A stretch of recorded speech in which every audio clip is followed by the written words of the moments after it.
We have to know the characteristics of the mind. The body-mind is projected by consciousness.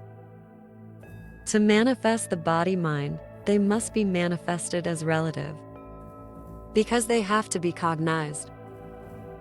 This is very important. It seems, therefore, that one must be divided into two, birth in pairs. In fact, it is not two that appears but one. And this appearance is manifested as one, but features to characteristics, birth in pairs. It feels like a separated appearance because of the dualistic world. We tend to see the division because the phenomenal world is made by separated consciousness, though it is fundamentally one existence. Why does the separated consciousness appear? Because of relativity. The phenomenal world necessarily has divided consciousness. No being in the phenomenal world can escape it. The enlightened one also sees in divided consciousness. See this as I, and that as you in common with an unenlightened person. The enlightened one is not confused by this. But the unenlightened one sees this as I, and that as you as existing in reality. The enlightened one does not confuse the oneness, even when it is divided into this, that, or I, you, as concepts. Illusionary entities projected to manifest themselves. When manifested in the phenomenal world, one becomes divided into I, you.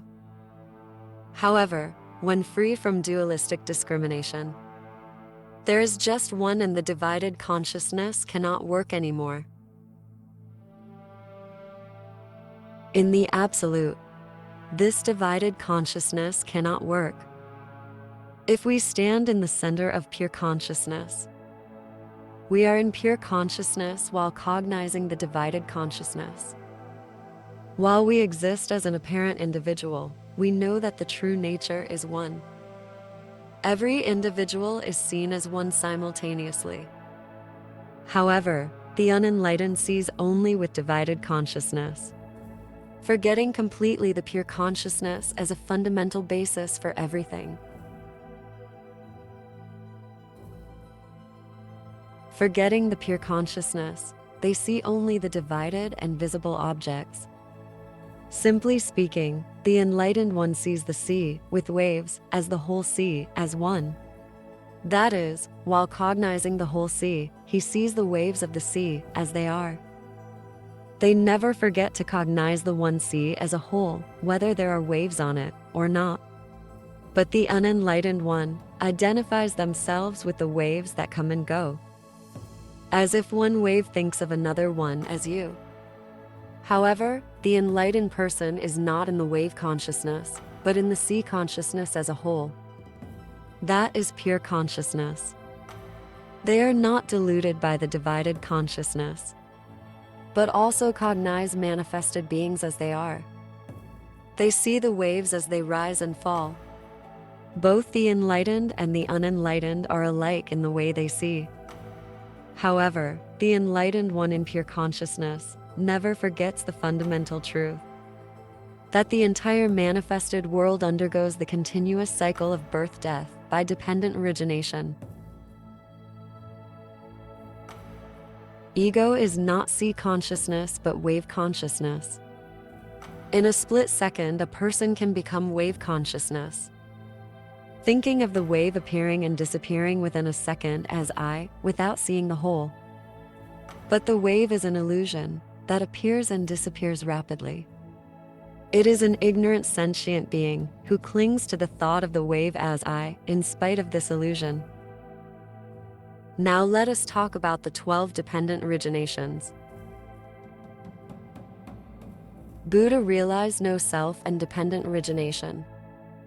The two is not different. No self is dependent origination and vice versa. Do not think of them as separate. Dependent origination means that when A exists, B can be born. A makes B, B makes C, and C makes D, and likewise sequentially. Dependent origination exists as relativity but cannot be alone. because one cannot cognize oneself without another. Cognition requires the seer and the seen, and so there have to be two at least. Therefore, the manifested exist in relativity. No existence can be born by itself, and nothing can exist alone. This is the principle of dependent origination. There is, therefore, no self as subjectivity in all existences. No self and dependent origination are one. Buddha explained dependent origination very simply like this.